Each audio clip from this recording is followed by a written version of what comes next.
अब मैं बात करता हूं महोदय नियोजन की। अगर नियोजन की बात करें तो सबसे पहला बात, नियोजन के जो आंकड़े हैं उन आंकड़ों के अनुसार, और ये माननीय वित्त मंत्री महोदय ने अभी सार्वजनिक रूप से स्टेटमेंट दिया था कि हमारे पास नियोजन के आंकड़े लगातार घट रहे हैं। 2022 की स्थिति थी कि हमारे पास 5,33,000 पदों का सृजन था, जो 2023 में घटकर 4,66,000 हो गया। और आज की बात करें, एक दिन पहले माननीय सदस्य सत्येंद्र तिवारी जी ने भी सवाल किया था और जवाब मिला, लगभग 45% जो पद हैं वो आज भी रिक्त हैं।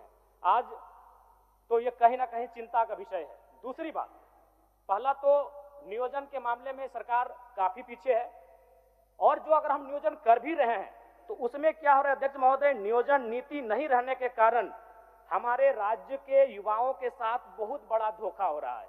इस राज्य की निर्माण का जो उद्देश्य था, वह उद्देश्य कहीं ना कहीं यह दिख रहा है कि हम उस उद्देश्य से काफी भटक चुके हैं।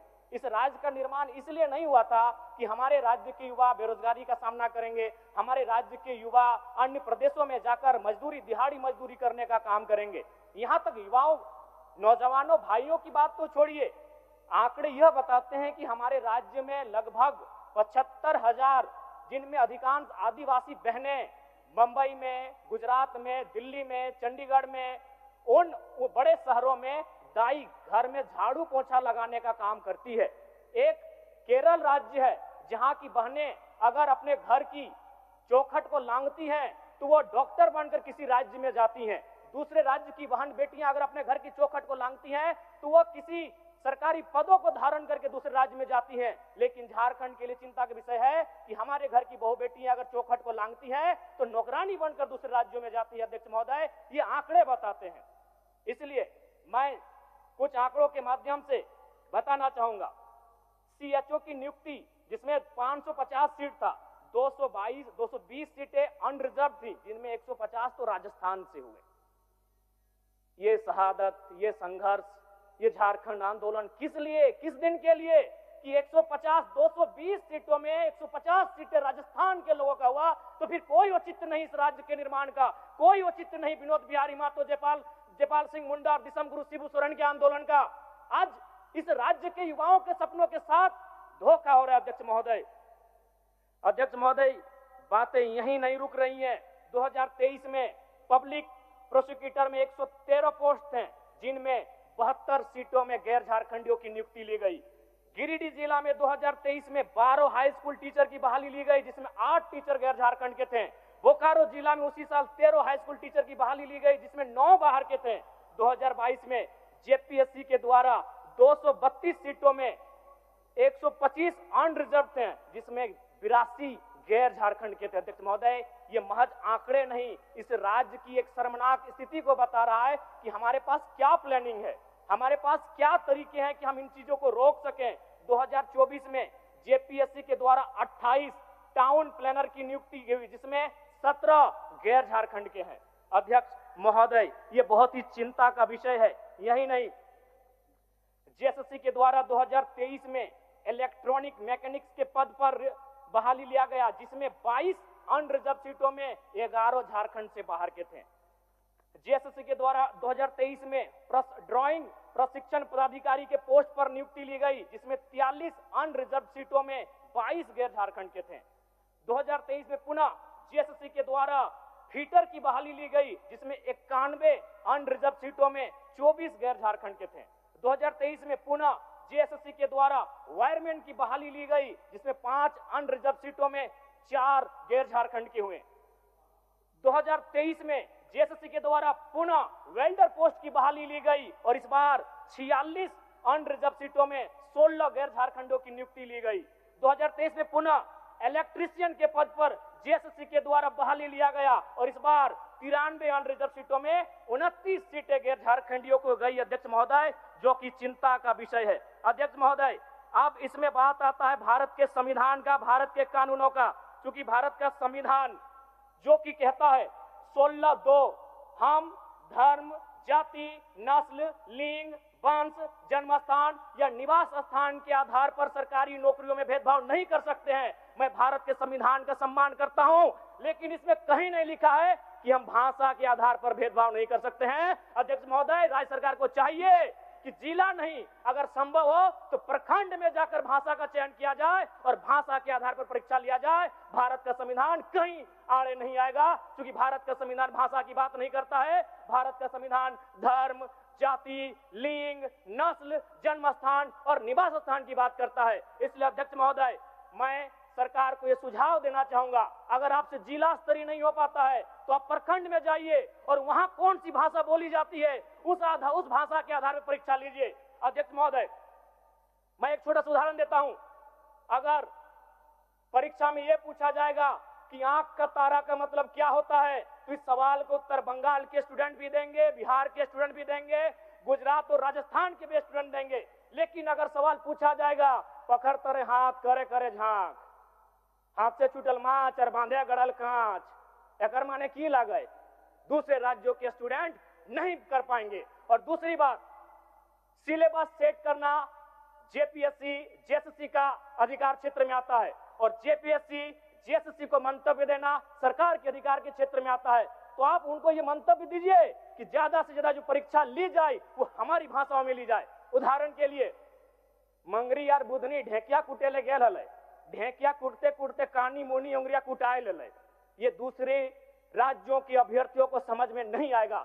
उनसे यह पूछा जाए कि घैला और पहला में अंतर क्या होता है, दूसरे राज्य के अभ्यर्थियों को यह समझ में नहीं आएगा।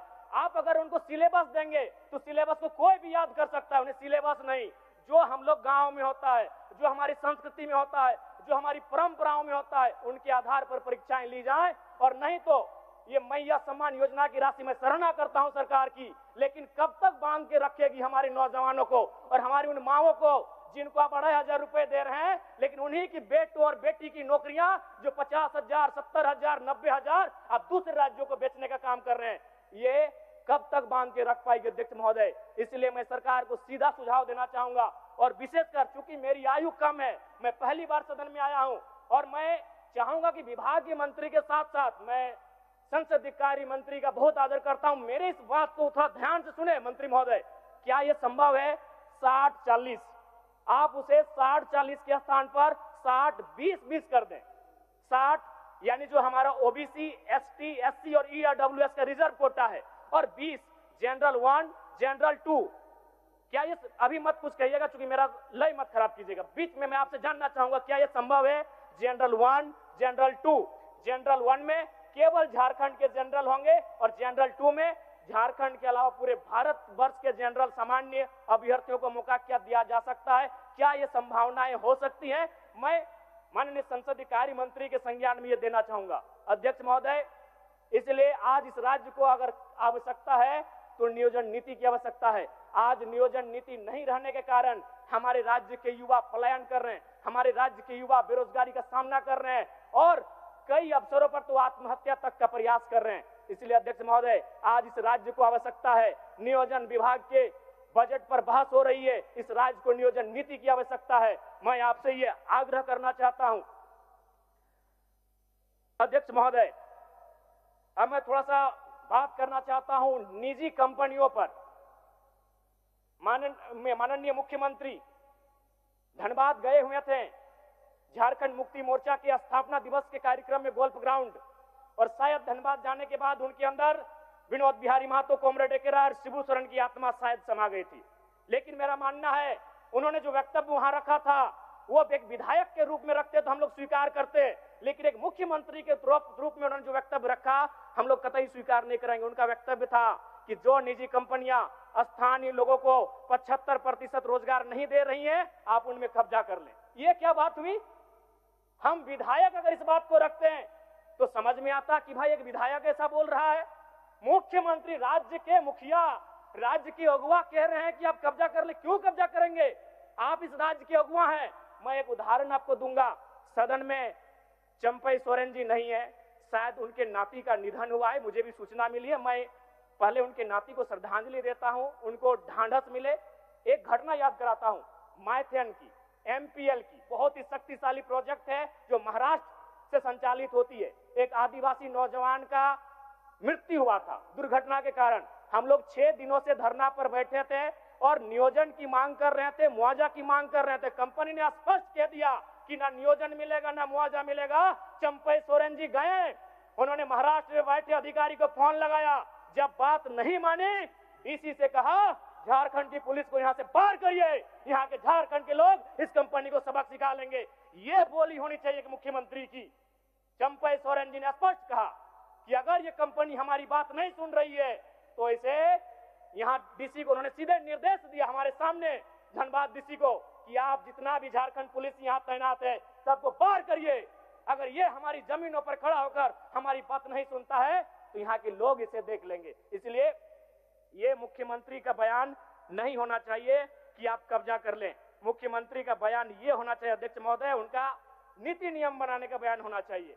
आज पिछले 1.5 सालों से निजी कंपनियों में 75% के आरक्षण को न्यायालय में चुनौती दी गई है। किसने दिया है? Jharkhand small industry Adityapur small industry Kolhan और एक लघु उद्योग भारती।